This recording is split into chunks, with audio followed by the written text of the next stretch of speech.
Татар телен тормышка ашыруда без бит конкрет вазгыять корбаннар. Россиядә татар теле беркемгә кирәк түгел. Югары нидән алса да инде.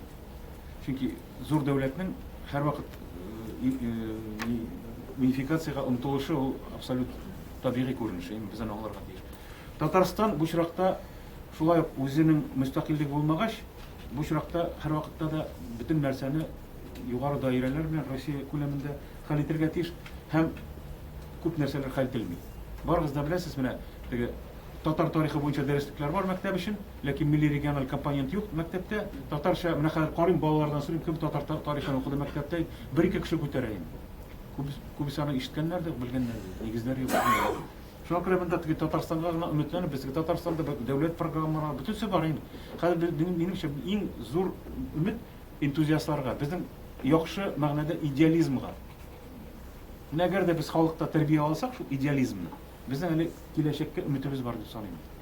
Идеализм дигән яхшы мәгънә аңлыйсыздыр, әйме? Менә мин үзем өчен җавап бирәм. Мин идеалист, минем балаларым сөйләшәчәк татарча, минем оныкларым сөйләшәчәк татарча дип уйласам, ул вакытта шундый кешеләр күп булса, әле безнең өмет бар. Теге бөтен халыкның күпчелеге бит үзегез беләсез, безнең прагматик идеалист түгел.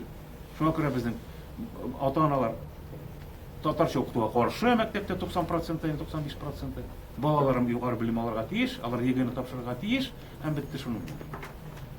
Менә шуңа күрә бу проект минемчә, менә яхшы мәгънәдә бик зур тәрбияви роль уйнарга тиеш. Әлбәттә, монда әле ул минемчә беренче адымнарны ясый. Айдар һаман миңа рассылканы җибәреп тора ул, Аллага шөкер. Facebook'та мин аны билеп торам. Ләкин монда әлбәттә беренче адымнар ясала. Ләкин шул ук вакытта беренче адымнар ясалганда, менә шундый зур максат кую. Мин Фәнизә ханым белән килешмим бу чиракта. Зур максат коюга кирәк. Максат кую, ләкин нигезле уйларга тиеш дип әйтәм. Нигезле бит ул. Нишләмәк кирәк? Без һәрвакыт кимсенәбез, нидер кечкенә генә максатлар куябыз. Юк,